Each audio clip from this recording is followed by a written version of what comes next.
Welcome, welcome! It's Mud Dog with the Texas Space Navy bringing you another Star Citizen video. And welcome to Invictus Week, Day 1. Yes, I know, this is actually coming out before Day 1 begins. Begins at 9 o'clock Pacific tomorrow morning. That's May 21st, Friday morning, 9 o'clock Pacific or 11 o'clock Central Time where, we're in Texas. So, this I actually recorded a few days ago on the PTU, but I thought I would bring it out kind of as a sneak peek for you guys so you can see what some of you may be missing most of the day and some of you may actually get to go see when the doors open in the morning. So a lot of great things happen during Fleet Week, Invictus Launch Week. You get to see a lot of the military ships, you get to fly a lot of them, you get to see some new stuff, you get to see some stuff maybe in hologram that you haven't seen before. So it's a lot of fun. And, I hope you guys really enjoy this Fleet Week. So, they did announce some schedules and stuff for ships, for cells, the whole 9 yards. And I will go over that here as we walk around the venue so you guys know what to expect. So, here as you see, when you walk first in, you get this officer that's kind of explaining Invictus Week to you. Really cool. I really like how they made the hologram really, really big so that you could, experience that and people could kind of walk all around it and hear it and see it. Really awesome. So on day 1 and 2, which is May 21st and 22nd, this is what you're going to see. This exact venue with all the RSI ships and the Origin Jumpworks ships and the Consolidated Outland ships and the Argo ships.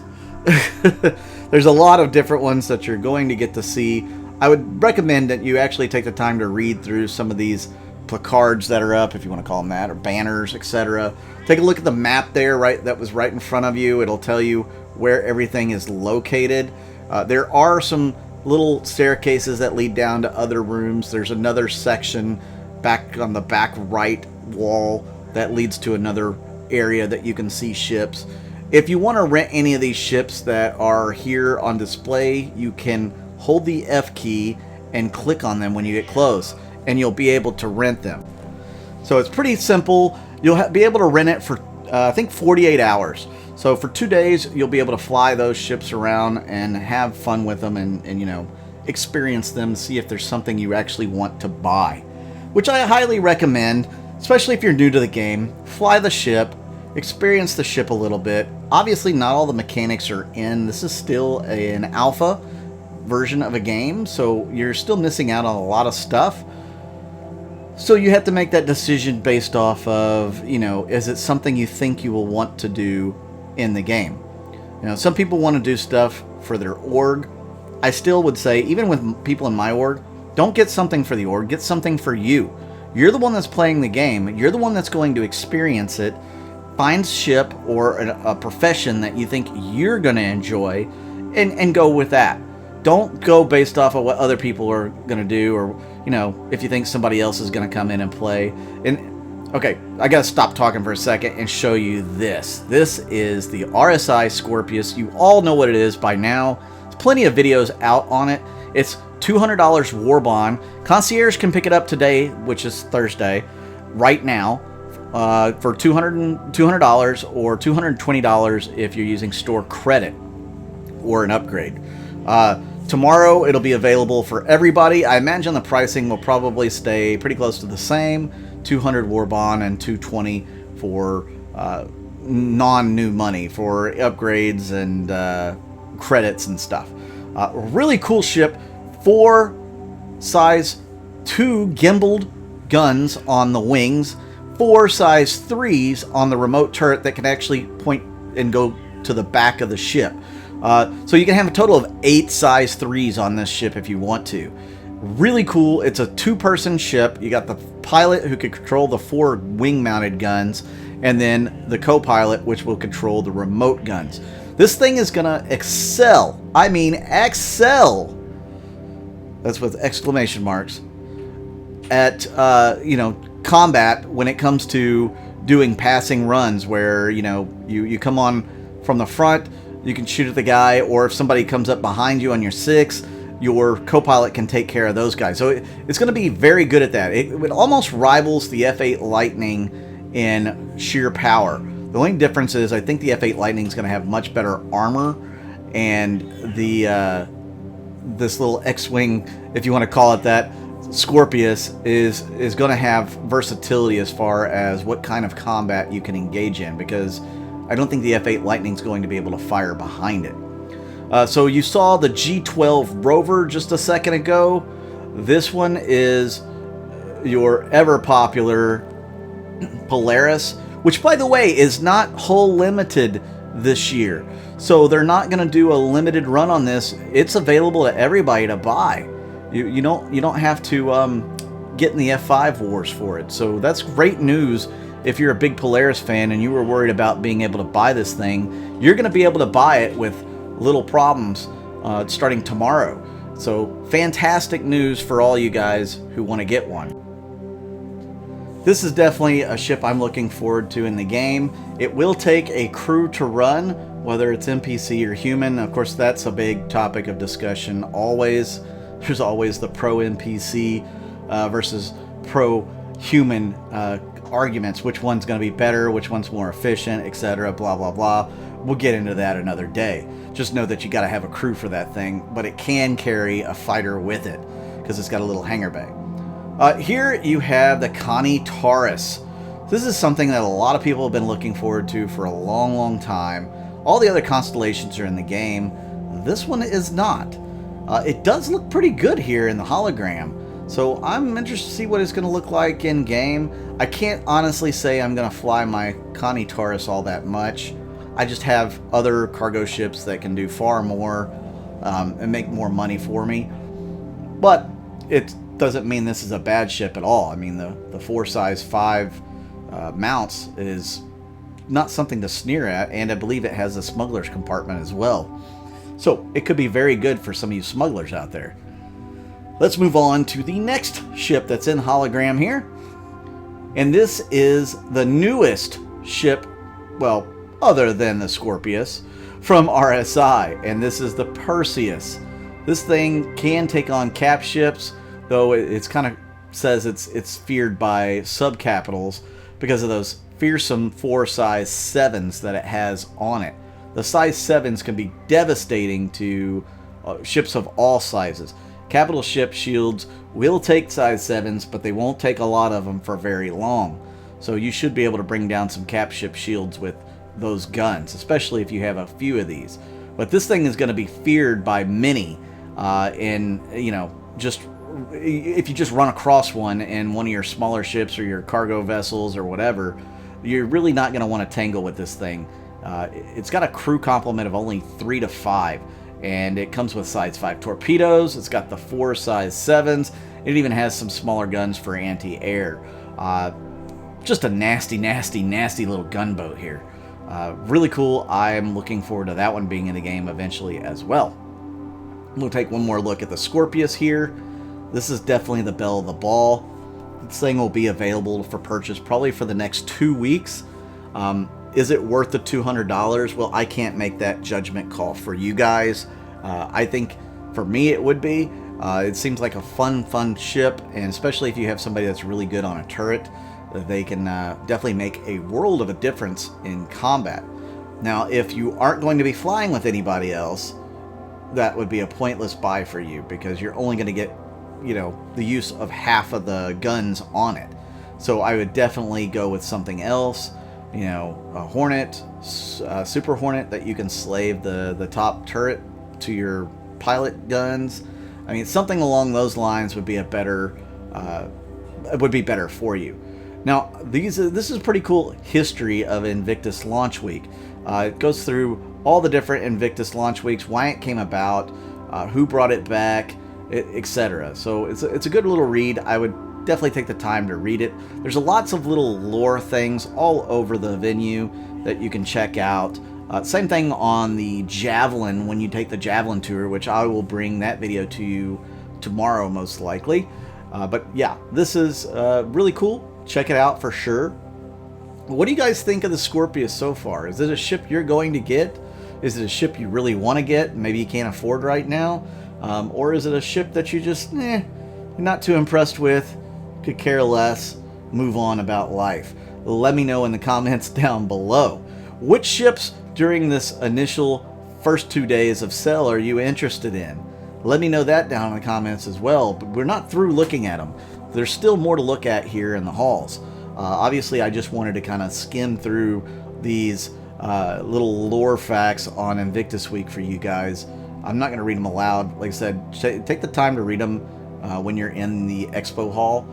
It's good to know the lore of the game. There is a lot of it, and the lore team has worked a long time on bringing about a great story for our universe in the future. So it's definitely good to know as much lore as you possibly can. So let's move on from the lore here that's displayed on Invictus Week to the next set of ships on display. What do you say? I did kind of skip over the Ursa rovers here.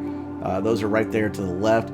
Those come with some of the Connies that you can purchase, or you could get the rovers by themselves. Great little ground vehicle. I mean, you could drop this thing, a kilometer up, and it can land on its feet and still be just fine. So here we have the Mantis in front of us. This is the Quantum Interdictor. So it's able to keep people from going into Quantum, and it's able to pull people out of Quantum. So if you park this thing along a major tradeway or a major Quantum path, you'll be able to yank people out of Quantum. Now, what you do with them after you do that is going to be strictly on you, but that Mantis is not a good fighter. So you're going to want to have buddies nearby to take advantage of that. Whether you're pulling pirates out or good folks, then you're a pirate yourself. You're definitely going to want help when you're in a Mantis. This is the Connie Phoenix. It also comes in the Phoenix Emerald variety, but you can only get that around St. Patty's Day. The Connie Phoenix is one of my favorite constellations. I hate to say that. I mean, I like the Connie series, but the Phoenix was one of the first constellations I really wanted. It's just snazzy looking. It's got some beautiful interiors. It's definitely more of a VIP transport ship, but you could also use it as command and control, supposedly. I don't know how well it will perform in that duty. This is the Connie Andromeda, I believe.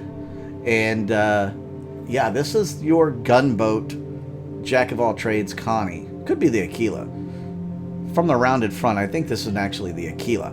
The Aquila is your exploratory Connie, and this one is the Andromeda, which is your gunboat. So they both have storage capabilities, though the Aquila is more geared towards having that Ursa rover so that you can, travel along the planet surface and map out some of the things on planet surfaces as you're exploring distant star systems and planets. Where the Andromeda is going to be more for your complete utilitarian type ship. You can do cargo, you can fight, it probably has a decent range. I wouldn't do it much for exploring, but because the Aquila comes with a sensor package that will help you long range scan, whereas the Andromeda is not going to have that. But the Andromeda is going to be a fun ship for people that are planning on being able to hold their own in a fight. Let's just say that. Now, this is one of my favorite ships always. Ever since we first got to see this thing in the game, this is the F8 Lightning. And this actually is here on loan from the 999 Squadron, which is the famous squadron that does a lot of the test flying. It's kind of like the Blue Angels or the Thunderbirds. They do a lot of the show type flying as well. But they are famed for a lot of different things, and these are the specific ships that they are using right now. The F8 Lightning is from Anvil, so I imagine this one is going to be on display the entire time that the expo is going on. Anvil will have their own version that doesn't have all the paint schemes and stuff on it that you can check out. I like it better with the paint job personally. It looks much sharper to me. This thing is going to have, I believe it's going to have the 8 size 3s as well. We don't know exactly yet, but I think that's what it's going to come with. And it's going to be armored and just a heck of a ship to own. Now, you can get it if you beat Squadron 42 and you have the right reputation with the correct sellers, and they'll buy, you'll be able to buy it from them.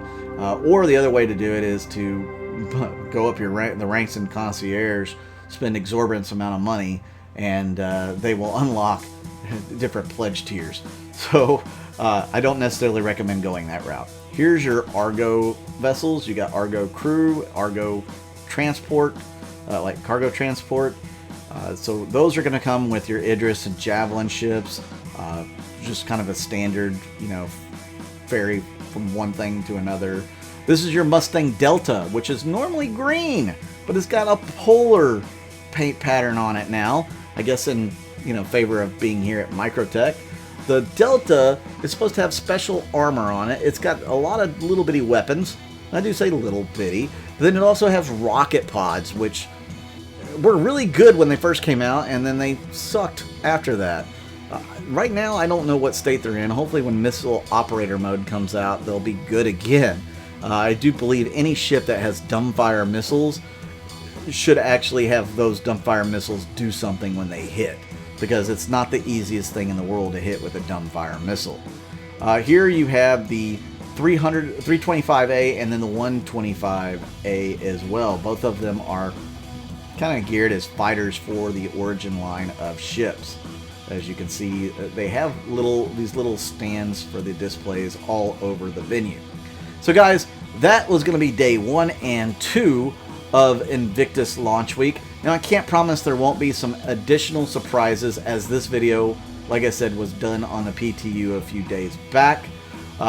So hopefully, if there are some surprises, I can bring those to you, and we'll both get to check those out, at the same time, and be thoroughly amused and excited about them. Something else that you won't see in this video, but you can go up spaceward towards Port Tressler, and when the fleet comes in, they'll usually have fireworks. But you did see yesterday's video where you got the Bengal carrier flyby and all that. That's usually where it's going to happen. I will tell you that the frame rates will be very ugly when you go up there. So you might want to stick to the expo hall for a while, maybe wait until everybody's had their fill of the Bengal carrier, and then venture out to go see it. Or maybe hit it when it goes to one of the other stations in the verse. So guys, thank you for tuning in. I really do appreciate it. Make sure you hit that like button and that subscribe button. It really helps the channel out. Also, if you're looking to contribute to the channel, check out my Patreon and YouTube members sections. I'll have those listed down below in the description of the video. I'm Mud Dog with the Texas Space Navy, and I'll see you out in the verse.